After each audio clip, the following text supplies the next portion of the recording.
নবী আমার জানায়া দেন। ও নবী কি জানাবেন? কাদেরকে জানাবেন? নবী জানায়া দেন তাদেরকে যারা গুনাহ করতে করতে করতে করতে নিজেদের উপরে জুলুম করে ফেলেছে, যারা গুনাহগার হইয়া নিজেদের নফসের উপরে সীমা লঙ্ঘন করে ফেলেছে, যারা গুনাহ করতে করতে আসমান থেকে জমিন পর্যন্ত ভরপুর করে ফেলেছে, নবী আমার জানায়া দেন তাদেরকে, জানায়া দেন। কি জানাবেন? নবী গো তাদেরকে বলে দেন লা তাকনাতু মির রাহমাতিল্লাহ। নবী তাদেরকে জানায়া দেন তারা যেন আল্লাহর রহমত থেকে, দয়া থেকে নৈরাশ না হয়ে যায় গো পয়গম্বর।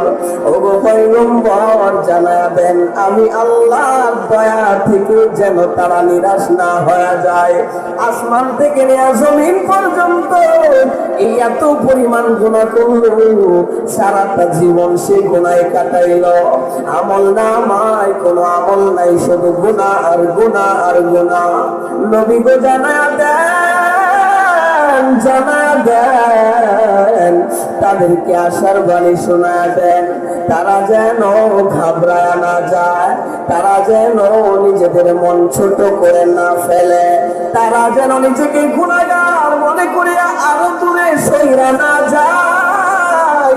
ও পয়গম্বর জানায়া দেন আমি আল্লাহর অনেক দয়া, আমি আল্লাহ মুহূর্তের ভেতরে আসমান থেকে নিয়ে জমিন পর্যন্ত যদি গুনাহ হয়, আমি আল্লাহ নিমিষের ভেতরেই ক্ষমা করিয়া বেগুনা মাসুম বানায়া দেব।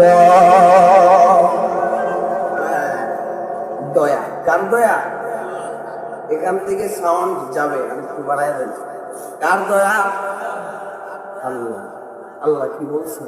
ও বান্দা গুনাহ করছো, বান্দা রে তুই তো আমার, সুবহানাল্লাহ পড়েন না? এ বান্দা তুই আমার, তুই গুনাহ করবি আমি তোকে মাফ করব, এটাই তো হবে। সুবহানাল্লাহ পড়েন। এখন গুনাহ করতেই থাকবো, আর আল্লাহর কাছে যাওয়ার দরকার নেই, ঠিক কিনা? সবাই গেছে ঠিক, গুনাহ করতেই থাকবো, আল্লাহর কাছে যাওয়ার দরকার আছে? কথা কয় না, দরকার আছে? আল্লাহর কাছে কেমন যেতে?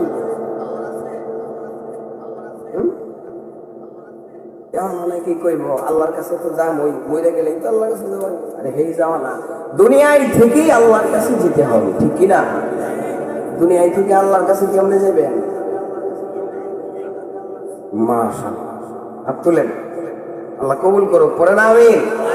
নামাজ পড়েন আপনি? আলহামদুলিল্লাহ, নামাজ পড়বেন। মাশাআল্লাহ, আল্লাহ কবুল করুক। আমিন। আচ্ছা, আল্লাহ সুস্থতা দান করুন। আমিন। তাইলে আল্লাহর দয়া পেতে হলে আল্লাহর কাছে যেতে হবে, তাই না? আল্লাহর কাছে যেতে হবে। আল্লাহর ঘর কোনটা? কথা কয় না, আল্লাহর ঘর কোনটা? এই মসজিদে গিয়া তওবা করে আল্লাহর কাছে কেউ যদি ফেরত চলে যায়, আল্লাহ তার তওবা কবুল করিয়া তারে বেগুনা মাসুম বানায়। সুবহানাল্লাহ। আল্লাহই বলছেন, আমি না। আল্লাহ বলেন, শোনো বান্দা, লা তাকনাতু মির রাহমাতিল্লাহ। আল্লাহ পাক রব্বুল আলামিন জানা দিছে, আল্লাহ বলে বান্দা না না না রে বান্দা না, আল্লাহ তাআলার দয়া থেকে তুই নিরাশ হয়ে যাস না। ওরে বান্দা, আমি আল্লাহর অনেক দয়া, আমি আল্লাহর দয়া থেকে নিরাশ না হইয়া মসজিদে দৌড়ায় যা। ওরে বান্দা, দৌড়া গিয়া সেজদা কর, ওই সেজদা করিয়া তওবা যদি করো, আমি আল্লাহ তোর তওবা কবুল করে তোর সব গুনাহ মাফ করে দেব। আল্লাহ বলেন, ইন্নাল্লাহা ইয়াগফিরুয যুনুবা জামিআ। আমার আল্লাহ জানায়া দিলেন, বান্দা আমি আল্লাহর দয়া থেকে নিরাশ হইও না। আমি আল্লাহর দয়া থেকে নিরাশ না হইয়া যদি তওবা করো, ওরে বান্দা শোনো শোনো, তোমার জন্য সুসংবাদ আছে। কি সুসংবাদ? আল্লাহ জানায়া দিলেন, বান্দারে ইন্নাল্লাহা ইয়াগফিরুয যুনুব, আল্লাহ তাআলা সব গুনাহ মাফ করে দিবেন। আচ্ছা, এখানে বোঝার একটা বিষয় হচ্ছে যুনুব। বলেন বোঝার বিষয় কি? আমার সাথে বলেন, যুনুব। যুনুব মানে হইল সব গুনাহ। যুনুব মানে কি? কথা কয় না। যুনুব মানে কি? আল্লাহ বলেন ইন্নাল্লাহা ইয়াগফিরুয যুনুব, নিশ্চয়ই আল্লাহ সব গুনাহ মাফ করে দিবেন। যুনুব মানে সব গুনাহ না? কথা বলেন, যুনুব মানে সব গুনাহ না? তাহলে কোনো কিছু বাকি আছে? সবই তো মাফ। এরপরে আল্লাহ আরো সুসংবাদ দেওয়ার জন্য, আরো বুঝাইবার জন্য, বান্দারে তোর কোনো গুনাহ আমি বাকি রাখবো না, শুধু তওবা করে আমার রাস্তায় চলে আস না, তুই মসজিদে চল না, হ্যাঁ চল না, তোর কোনো গুনাহ মাফ ছাড়া বাকি থাকবে না, সব মাফ হয়ে যাবে। সুবহানাল্লাহ পড়ে। আল্লাহ বলছেন জামিয়া। সুবহানাল্লাহ পড়েন। জামিয়া মানে সব।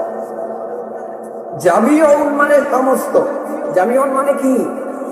আচ্ছা, এই যে জামিয়া শব্দের আগে ছিল যুনুবা। কি বা? যুনুবা অর্থ সব গুনাহ। তাইলে তো এখানেই সব গুনাহ শেষ হয়ে গেছে, তাই না? কথা বুঝছেন? এরপরে আল্লাহ আবারও বলেন জামিয়া। হ্যাঁ, জামিয়া অর্থ সমস্ত, মানে তোর যত গুনাহ আছে সব গুনাহ একেবারে নিশ্চিন্তে মাফ হয়ে যাবে। সুবহানাল্লাহ বলেন। সুবহান। এরপরে আল্লাহ বলেন, বান্দারে এত গুনাহ করছো, আমি আল্লাহর দয়ার প্রতি তোমার ভরসা হচ্ছে না? আমি যে মাফ করে দেব তোমার বিশ্বাস হচ্ছে না? ইমানের দুর্বলতাটা অনেক বেশি, তাই না?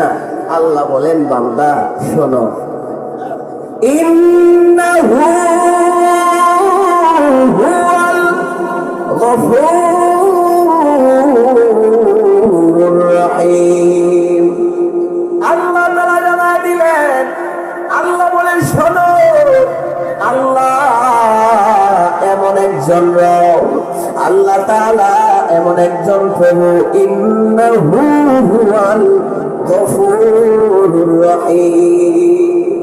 আল্লাহ যে তোমার গুনাহ মাফ করে দিবে, আল্লাহ তোমার বেগুনাহ মাসুম বানায় দিবে, এটার প্রমাণ নিয়ে যাও। আল্লাহ তাআলা নিজে প্রমাণ দিয়া বলে, বান্দা শোনো, ওরে বান্দা, ইন্নাহু নিশ্চয়ই তিনি আল্লাহ, হুয়া এমন রব তিনি, আল গফুর আর রহিম। সুবহানাল্লাহ পড়ে। আল্লাহ যে তোমাকে মাফ করে দিবে এর একটা প্রমাণ হইল আল্লাহ হইলেন আল গফুর, আমার আল্লাহ হইলেন ক্ষমাশীল, আমার আল্লাহ হইলেন মাফ করনেওয়ালা।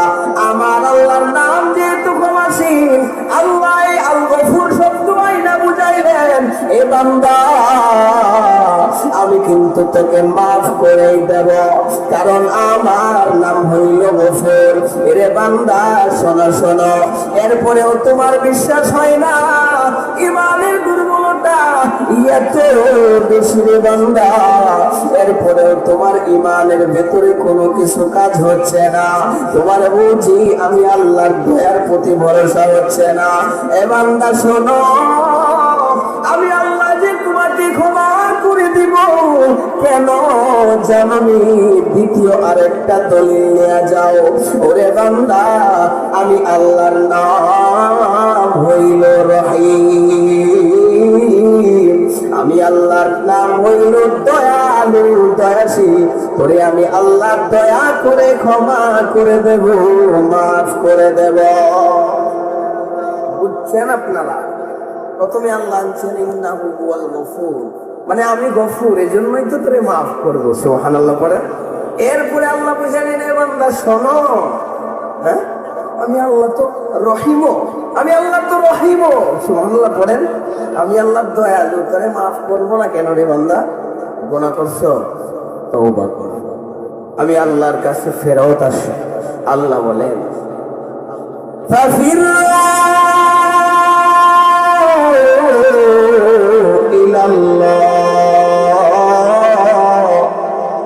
আল্লাহ পাক রব্বুল আলামিন অন্যত্র আয়াতে জানায় দিয়েছেন, আল্লাহ বলে বান্দা আমি আল্লাহর দিকে ফেরত চলে আসো, আল্লাহর দিকে দৌড়াও, আল্লাহর দিকে দৌড়াও। ওরে বান্দা আল্লাহর দিকে যাও, আল্লাহর দিকে যাও। আল্লাহ তাআলা বারবার তোমাকে তার দিকে ডাকেন, আল্লাহর দিকে ডাকেন। ওরে বান্দা এরপরেও তোমরা আমরা আল্লাহর দিকে না যাইয়া শয়তানের দিকে যাও।